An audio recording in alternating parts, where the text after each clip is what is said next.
Setelah Menteri Koordinator Bidang Politik, Hukum, dan Keamanan Mahfud MD membongkar adanya pergerakan uang mencurigakan mencapai 300 triliun, kini terungkap transaksi itu melibatkan 460 aparatur sipil negara di Kementerian Keuangan. Pergerakan uang mencurigakan itu, kata Mahfud, telah dilaporkan sejak tahun 2009 hingga sekarang. Total, ada 160 lebih laporan yang dia terima, namun tidak ada tindak lanjut dari informasi tersebut. 460 ASN itu, kata Mahfud, akumulasi dari total pergerakan uang mencurigakan yang mencapai 300 triliun rupiah dan banyak dilakukan oleh pegawai di Direktorat Jenderal Pajak dan Bea Cukai. Sayangnya laporan itu banyak tidak diproses setelah sudah menjadi kasus. Mahfud mencontohkan kasus mantan Direktur Pemeriksaan dan Penagihan pada Direktorat Jenderal Pajak Kementerian Keuangan Angin Prayitno dan ex-Kepala Bagian Umum Dirjen Pajak Rafael Alun Trisambodo. Informasi itu menambah jumlah para pegawai Kementerian Keuangan yang terlibat dalam transaksi gelap. Sebelumnya juga Mahfud sudah melaporkan ada 69 ASN Kementerian Keuangan yang terdeteksi bermain dengan uang rakyat hingga mencapai miliaran rupiah. Terkait 300 triliun, itu dari tahun berapa ya Pak itu? Itu tahun 2009 sampai 2023. Ada 160 laporan lebih. 160 laporan lebih sejak itu tidak ada kemajuan informasi.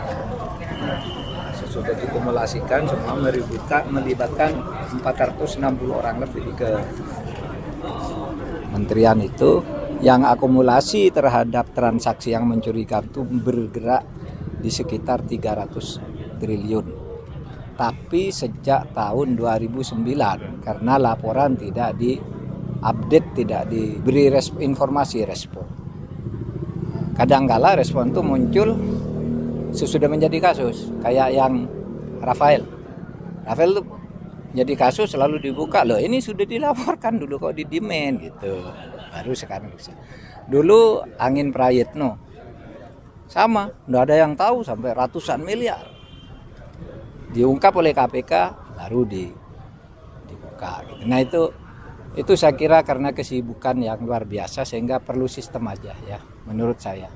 Saya sangat hormat dan salut pada Bu Sri Mulyani yang begitu hebat itu untuk membersihkan itu. Sudah lama mengambil tindakan-tindakan cepat, tapi menumpuk sebanyak itu karena bukan Sri Mulyani itu ganti menteri udah 4 kali kan kalau sejak tahun 2009 tidak bergerak, dan keirjenan baru memberi laporan kalau dipanggil kali, sehingga Pak itu hanya kecil-kecil itu kan tidak ada masalah gitu. Ternyata kalau mau dianggap tidak ada masalah, sekarang ada masalah gitu.